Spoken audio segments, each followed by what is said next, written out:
The measuring rod that is typically used by the modern day church to measure things on a spiritual level, whether things are good or bad, right or wrong, that measuring rod that the first century church used is not the measuring rod that the modern day church is using today.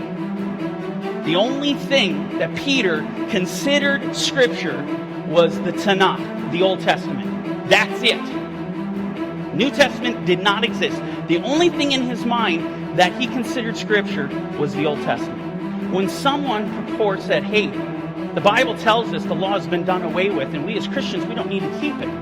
When that happens, they are drawing from a specific pool, the writings of Paul. Why do I mention this? Well, I mention this because in Scripture, there was preserved a warning, a very important warning regarding the writings of Paul.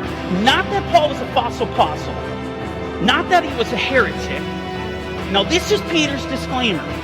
Some of the things that he writes are hard to understand. Peter goes on to talk about the specific group of people he's concerned about. Who are the people that Peter's concerned about that are going to go to Paul's writings and read? Well, we go on. He says, which the untaught and unstable people twist to their own destruction, as they do also the rest of the Scriptures.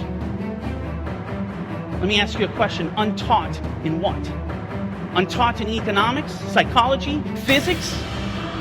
Untaught in one thing, Scripture. And he's saying the untaught will twist his words, those things that are hard to understand. He ultimately is telling us what? If you want to understand the words of Paul, you need to be familiar with the Torah, with the prophets. You need to have this foundation.